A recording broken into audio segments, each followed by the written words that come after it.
दोस्तों, अगर आपका माल पतला बनता है, माल ब्राउन बनता है, बिल्कुल वाटर ट्रांसपेरेंट नहीं बनता, तो आप इस वीडियो को देखिए। आज इसमें आपकी सारी समस्याओं का हल दिया गया है। आप एक बहुत ही छोटी सी गलती कर रहे हैं, जिस चीजों का आप ध्यान नहीं रख रहे हैं, उन चीजों को जानने के लिए देखते रहिए इस वीडियो को आखिर तक। मैं हूं आपका दोस्त सचिन कुमार और आप देख रहे हैं मेरा चैनल केमिकल सर्जी। नमस्कार दोस्तों, आज का जो वीडियो हम लेकर आए हैं वो वीडियो ऐसे टॉपिक पर है दोस्तों, जिसका मुझे नहीं लगता था कि मुझे उसके बारे में वीडियो बनाने की भी जरूरत पड़ेगी। लेकिन जैसा मैंने पिछली बार ईमेल दिया था अपना, और उसमें जो मेरे को इतने सारे प्रॉब्लम्स लोगों ने लिखी, उसको देखने के बाद मुझे लगा कि अरे ये तो एक बहुत ही बेसिक नॉलेज की भी कमी है। लोगों में काम तो कर रहे हैं, लेकिन इसमें एक बहुत छोटी सी जानकारी जो होनी चाहिए, और मैं समझता था कि शायद होगी, वो भी नहीं है। तो आज इस वीडियो में जो हम बात करने वाले हैं दोस्तों, हम बात करने वाले हैं कि जो आप एसिड स्लैरी को जो न्यूट्रलाइज करते हो, उनमें क्या क्या आप गलती कर रहे हो, जिसकी वजह से आपको 3 प्रॉब्लम मेन आ रही हैं। एक, आपका माल जितना गाढ़ा होना चाहिए वो नहीं बन रहा। दूसरा, ट्रांसपेरेंट नहीं हो रहा। तीसरा, वो बिल्कुल साफ कलर का नहीं हो रहा, हल्का उसमें जो है ब्राउनिशपन आपके माल में आ ही रहा है, जिसकी वजह से जो बाद में आप उसमें कलर वगैरह मिलाते हो, तो जो उसमें चमक और कलर की जो उसमें आनी चाहिए अपीयरेंस, वो नहीं आ रही है। तो अब आइए देखते हैं कि इसको हम क्या क्या हमें कंडीशंस हैं जो हमें इसमें ध्यान रखनी है। इन सब चीजों को जानने के लिए दोस्तों, आप मेरा चैनल देख तो रहे हैं, लेकिन जिसने भी सब्सक्राइब नहीं किया है वो सब्सक्राइब कर लीजिए। जो सब्सक्राइबर हैं जिन्होंने बेल नोटिफिकेशन नहीं दबाया, आप वो भी दबा दीजिए, ताकि आपको नई वीडियो की नोटिफिकेशन तुरंत मिल जाए। और दोस्तों, एक चीज और मैं कह रहा हूं कि आप लोग जो वीडियो को स्किप करके देखते हैं ना, और उसके बाद फिर आप उन्हीं क्वेश्चंस को पूछते हैं जिनका सॉल्यूशन भी उस वीडियो में है, तो आपसे मेरी रिक्वेस्ट है कि आप वीडियो को पूरा देखिए। भाई, मुश्किल से आपके 5, 7, 10 मिनट ही तो लग रहे हैं, लेकिन आप पूरा देख लीजिए, आपका फायदा ही होगा कहीं ना कहीं। तो देखिए, शुरू करते हैं। आप जो एसिड स्लैरी को जब न्यूट्रलाइज करने की तैयारी शुरू करते हो दोस्तों, तो ज्यादातर जो छोटे मैन्युफैक्चरर हैं वो तो ज्यादातर प्लास्टिक के ड्रम में कर रहे हैं। जो कोई बड़ा मैन्युफैक्चरर होगा, मुझे नहीं जानकारी कि कितने हैं इस तरह के जिन्होंने स्टील के एसएस वेसल लगाए हुए हैं। तो मैं सारी चीजें जो बात करूंगा वो एक छोटे मैन्युफैक्चरर को ध्यान में रखते हुए करूंगा, और जो बड़े लोग हैं वो उसको थोड़ा सा मॉडिफाई करके अपने हिसाब से देख लेंगे। तो सबसे पहला आप स्टेप क्या करते हो दोस्तों कि एसिड स्लैरी आपने ली और उसको आपने ड्रम में डाल लिया। यहां तक तो ठीक है, सब कर लेते हैं। उसके बाद कुछ लोग हैं जो उसमें बिल्कुल भी पानी नहीं मिला रहे। आपको सबसे जरूरी है कि एसिड स्लैरी को आपको डाइल्यूट करना पड़ेगा। आप उसमें पानी मिलाइए। अब पानी कितना मिलाना है? कम से कम उसे दुगना तो आप कर ही लो, 10 किलो का 20 किलो। बाकी आप अपने फॉर्मूले के हिसाब से देख लो कितना पानी आप उसमें मिला सकते हो, ज्यादा से ज्यादा। आपको ज्यादा से ज्यादा पानी मिला लेना है एसिड स्लैरी में। आपके फॉर्मूले में गुंजाइश है 10 किलो में 20 किलो पानी मिलाने की, आप 20 मिला दो। नंबर 2 बात, जब आप पानी मिला देते हो तो उसके बाद उसमें झाग बन जाते हैं। जब आप उसे डंडे से, रॉड से, स्टरर से, जिससे भी चलाएंगे, आप उसमें झाग बन जाते हैं। आपको इंतजार करना पड़ेगा जब तक वो झाग कम ना हो जाए। मतलब आप इस मैन्युफैक्चरिंग प्रोसेस को समझ लीजिए, ये कोई जल्दी का काम नहीं है, बहुत पेशेंस की जरूरत है।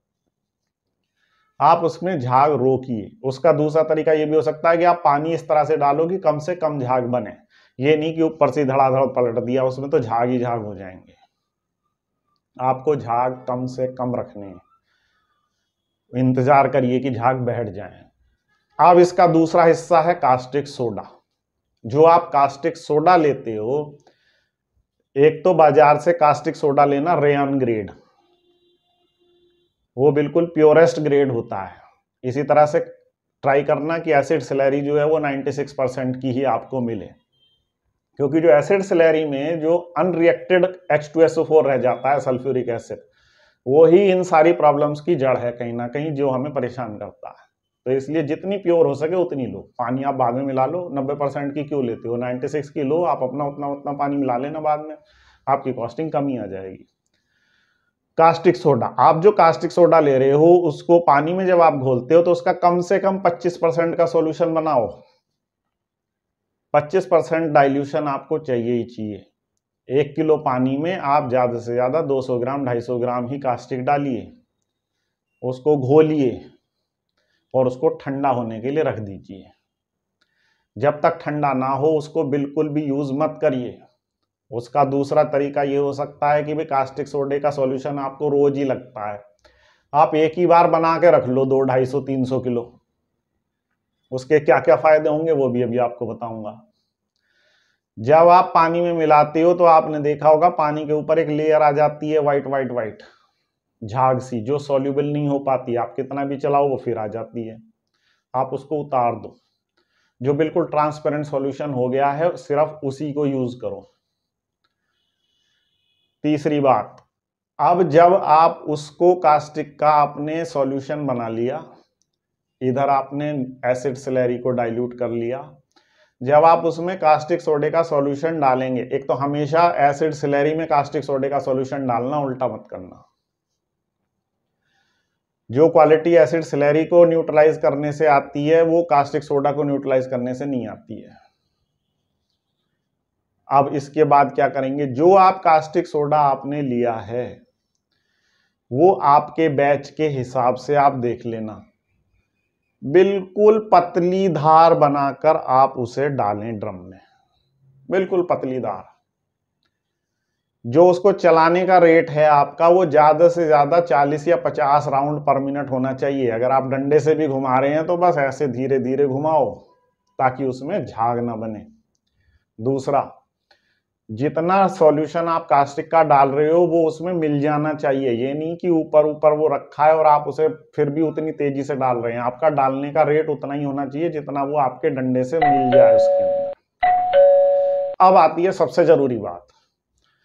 सबसे जरूरी बात यह है कि आपने देखा होगा जब आप कास्टिक सोडा डालते हो एसिड स्लैरी में तो वो गर्म होने लगती है, क्योंकि एक एक्सोथर्मिक रिएक्शन है, इसमें हीट निकलती है बाहर।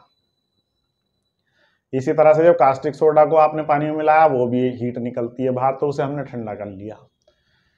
एसिड स्लैरी में भी जब आप कास्टिक सोडा मिलाते हो, ये बात आज तक आपको किसी ने नहीं बताई होगी और मैंने तो कहीं देखी भी नहीं है यूट्यूब वगैरह पे या जो आप ट्रेनिंग करते हो उसमें भी कहीं भी, कि इस न्यूट्रलाइजेशन रिएक्शन के लिए सबसे ऑप्टिमम जो टेम्परेचर है वो है 55 डिग्री, 55 डिग्री।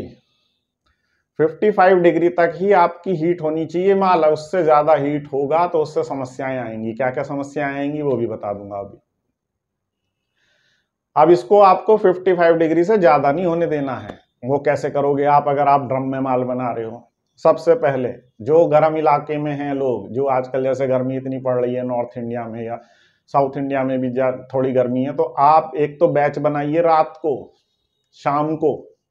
दिन के टाइम में बैच मत बनाइए, आप शाम को बैच बनाना शुरू करिए, रात तक पूरा हो जाएगा, रात में और ठंडा हो जाएगा।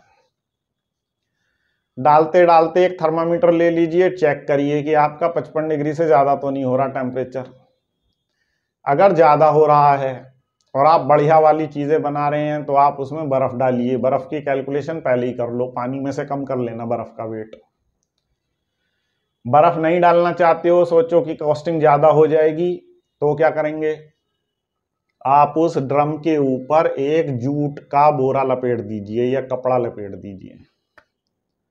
उसको बार बार बाहर से ठंडे पानी से भिगोते रहिए, जैसे ही सूख जाए आप पानी उस पर फिर डाल दो। और कास्टिक का डालने का रेट उतना ही घटा लो ताकि आप धीरे धीरे धीरे धीरे उसे डालो और आपका माल ठंडा ही रहे, ज्यादा गर्म ना हो पाए। जिन लोगों के पास वेसल हैं एसएस वाले, अगर कोई नया लगाना चाह रहा है तो डबल वॉल का वेसल लेना, ताकि बीच में से, जिस डबल वॉल्ड वेसल में होता है बीच में पानी आप भर सकते हो, उसे निकाल सकते हो। बीच में पानी भर दिया जाता है तो माल ठंडा रहता है। पानी गर्म हो जाए निकाल दो, दूसरा ठंडा भर दो, या उसमें रनिंग वाटर भी चलता रहता है, तो वो जो बड़ी कंपनीज है रनिंग वाटर चलता रहता है, कूलिंग टावर चलता है, तो उस हिसाब से वो माल को ठंडा रखती है, उतनी 55 डिग्री पे मिला देती है। अब आप ये देखना कि ये छोटी छोटी चीजें हैं जो एक बड़ी कंपनी और छोटी कंपनी में फर्क होता है, लेकिन ठीक है उनके पास वैसल है। मैंने आपको जुगाड़ बता दिया कि आप इसके ऊपर बोरा लपेटो, ठंडा पानी डालो, सादा पानी डालो, तुरंत हैंडपंप का समरसीबल का ठंडा पानी डालो, आप अपने ड्रम को ठंडा रखो। 55 डिग्री कोशिश करो जरूर रखना ही रखना है। अगर माल हीट हो जाता है तो उससे क्या होता है दोस्तों, अगर आपका माल हीट हो रहा है, गर्म हो रहा है, तो उसकी वजह से वो ब्राउन होगा, उसकी वजह से कम पतला हो, वो कम गाढ़ा हो जाएगा, पतला होगा। जितना गाढ़ा उसे होना चाहिए उतना नहीं होने का वो, क्योंकि उसके अंदर जो हीट ट्रैप हो जाती है, वो हीट इस तरह से इस पे इफेक्ट डालती है कि एक तो उसका रंग डार्क कर देती है, दूसरा जो हीट जितनी भी और ज्यादा बनेगी, अगर आपकी एसिड स्लरी प्योर नहीं होगी, उसके अंदर अगर अनरिएक्टेड H2SO4 है, वो प्रॉब्लम करेगा।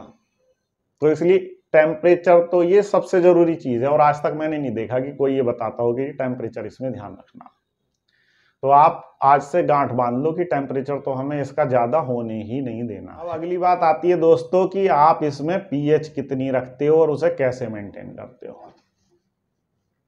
अब जैसे जब पीएच की बात आती है तो आपको इसमें सबसे पहले क्या ध्यान रखना है कि पीएच आएगी बाद में, पहले इसे प्रॉपरली न्यूट्रलाइज तो करो एसिड स्लैरी को। एसिड स्लैरी को पूरा न्यूट्रलाइज करते हुए कास्टिक सोडा से उसे आप पीएच में लेकर जाओ 7 से पार, 7 के बाद 7.2, 7.5, 7.6, जिनके पास स्ट्रिप है आप 8 तक ही ले जाओ। उससे क्या होगा, आपको ये पता लग गया कि अब इसके अंदर एसिड स्लैरी नहीं है बिल्कुल भी।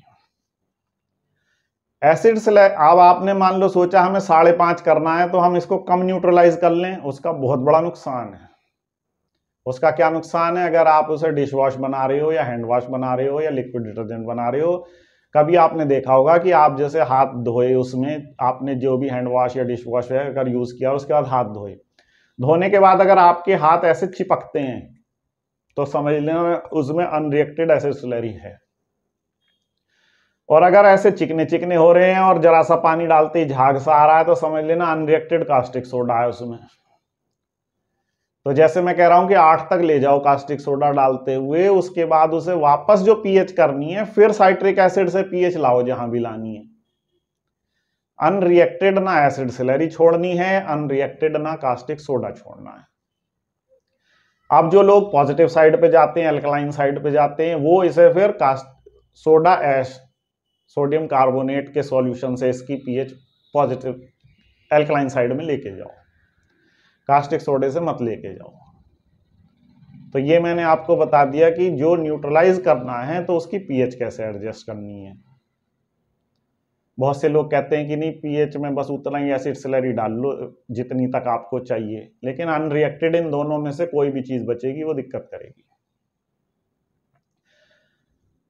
कास्टिक सोडे में अगर आप एसिड स्लैरी डाल के न्यूट्रलाइज करोगे तो वो क्योंकि पीएच उसकी बहुत ज्यादा होती है और फिर एसिड स्लैरी से हम धीरे धीरे धीरे धीरे कम करते हैं, तो जितनी हायर पीएच पर आप माल बनाओगे वो उतना ही पतला बनेगा, वहां दिक्कत आएगी। अब अगली बात आती है कि भाई पीएच हमें नापनी कब है। तो दोस्तों जब आप इस माल को बना दोगे, न्यूट्रलाइज जब आप कर दोगे, अभी न्यूट्रलाइज करने के बाद जब एक बार करने के बाद आपको पता लग जाएगा कि मेरे इस एसिड स्लैरी में कितना माल जा रहा है कास्टिक सोडा, जब अगली बार उतना बना लोगे उसके बाद उसको 2 घंटे तो बिल्कुल छोड़ दो। 2 घंटे तक उसमें कुछ मत करो, उसके बाद उसकी पीएच नापो। उसके बाद फिर दोबारा से जब फिर उसमें साइट्रिक एसिड या सोडा ऐश के सॉल्यूशन से उसकी पीएच एडजस्ट करो। 2 घंटे तो कम से कम लगेंगे उसको स्टेबल होने में। तुरंत ही नापोगे, कास्टिक सोडा डालोगे, तुरंत ही उसमें साइट्रिक एसिड डालोगे, आपकी पीएच सेट होने की नहीं है, बदल जाएगी। इसलिए 2 घंटे तो कम से कम छोड़ दो उसे। अगर आपके पास टाइम है, शाम को बनाया आपने, तो आप सुबह को फिर पीएच नापो उसकी। जब सुबह तक पूरा माल ठंडा हो जाए, अब इसमें बाकी सामान डालो जो भी डालना है, SLES डालो और जितने भी आपको डालने हैं, CAP भी डालना है, CDA डालना है, और कुछ जो भी डालना है वो तब डालो जब ये माल बिल्कुल ठंडा हो जाए, या ये मतलब एक तरह से आपका स्टॉक सॉल्यूशन हो गया। अब आप इसमें से ले लो जो जो आपको जितना भी अपने माल में डालना है। इसे भी आप बना के रख लो 200-300 लीटर, फिर उसमें से ले लेके उसे यूज करते रहो। आपको पता तो है ही भी आपका ये इतने % का माल हो गया, उसमें से लिया आपने जिसमें भी आपको डालना। अब इसमें और अगली चीज क्या है, अगली चीज है कि जो आप बहुत से लोग जैसे HPMC या कोई चीज पहले ले लेते हैं, उसे थोड़ा सा आपने गाढ़ा कर लिया, उसके बाद उसमें एसिड स्लैरी वगैरह मिलाते हो।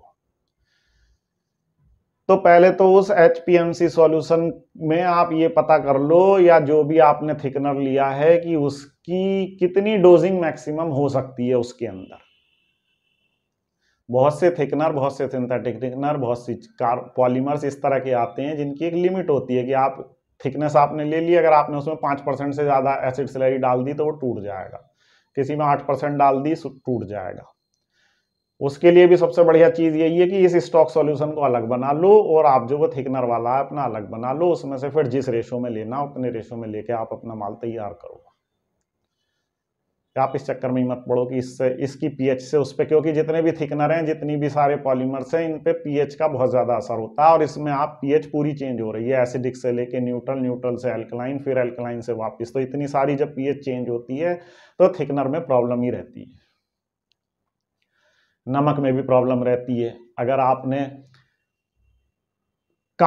आपने जो है कम परसेंटेज की एसिड स्लरी ली है, तो अब H2SO4 है उसमें अनरिएक्टेड, आपने कास्टिक सोडा से उसे न्यूट्राइज कर लिया, तो उसके अंदर ऑटोमेटिकली सोडियम सल्फेट बन रहा है। वो आपको सेट करना पड़ेगा कि उसके बाद आपका कितना NaCl मतलब कॉमन साल्ट कितना लग जाएगा, उसमें वहां पे वेरी कर जाएगा। तो इसलिए जो आप ले रहे हो ना 96% का लेके एक बार उसे सेट कर लो, रिलायबल किसी सप्लायर से ही मान लो, क्योंकि एसिड स्लरी आप अपने यहाँ पे चेक नहीं कर सकते। ऐसे ही सप्लायर से लो जो जितना बता रहा है वो उतना माल हो। कास्टिक सोडे का मैंने बता ही दिया, सारी कंपनियों का स्टैंडर्ड आता है, रेयन ग्रेड जो कट्टे पे लिखा हो बैग पे, आप वाला माल ले लो, वो सबसे ज्यादा प्योर होता है, उससे रेयन ग्रेड से ज्यादा प्योर कोई सा कास्टिक सोडा नहीं है। अच्छा दोस्तों, एक चीज और मुझे कहनी थी कि मेरे पास बहुत सारे मेल आए कि सर आप हमें कंसल्टेंसी दे दो, ऑनलाइन कंसल्टेंसी दे दो सर, पर्सनल कंसल्टेंसी दे दो। तो देखो, उन सब लोगों से तो मैं हाथ जोड़ के माफी मांगता हूं कि अभी मैं ऑनलाइन या किसी तरह की कंसल्टेंसी आपको नहीं दे सकता, क्योंकि मेरे अपने भी कुछ पर्सनल कमिटमेंट्स हैं और टाइमिंग की भी प्रॉब्लम है। जिस दिन होगा मैं उस दिन आपको सबको पूरे तरह से अनाउंस कर दूंगा कि हाँ भी अब कंसल्टेंसी दी जाएगी। तब तक मैं आपकी फ्री सेवा कर ही रहा हूँ। आप मुझे अपने मेल से आप अपनी प्रॉब्लम्स लिख दीजिए और मैं आपके सॉल्यूशन आपको देने की कोशिश कर ही रहा हूँ। बहुत सारे सॉल्यूशन मैंने अभी दिए भी हैं, जितने 3-4 दिन में मेल आए हैं मेरे पास, बहुत मेल आ गए, उन सबकी समस्याएं सॉल्व भी कर रहा हूँ जितनी हो पा रही हैं। और भाई कई बार होती भी है इस तरह की बहुत समस्या की जो मैं बिना देखे नहीं कर सकता, तो उसके लिए मैं सॉरी माफ़ी चाहता हूँ आपसे कि भी वो बिना आपका सेटअप देखे, बिना आपका चीज़ें देखे मैं उसको शायद ना सॉल्व कर पाऊँ। ऐसा तो है नहीं मैं सारी चीज़ें सॉल्व कर दूंगा, तो जितनी मैक्सिमम हो पा रही है उतना मैं कर रहा हूँ। तो दोस्तों, इन सब बातों का ध्यान रखो, आपकी क्वालिटी कहीं ना कहीं पहले से बहुत ज़्यादा बेहतर हो जाएगी, आपकी समस्याएं कम हो जाएंगी। और ये सब चीज़ें ऐसी हैं कि भी लागत तो उतनी लग रही है आपकी जितने आप माल डाल रहे हो, लेकिन कम से कम जो आप प्रोसेस की कंडीशन है उन्हें सेट कर लोगे तो आपकी क्वालिटी बढ़ती चली जाएगी। आपको इसी तरह की वीडियोस अगर अच्छी लग रही हैं मेरी, तो कृपया कमेंट कर दीजिए, सब्सक्राइब तो कर ही लो, बेल नोटिफिकेशन दबा दो। Thank you.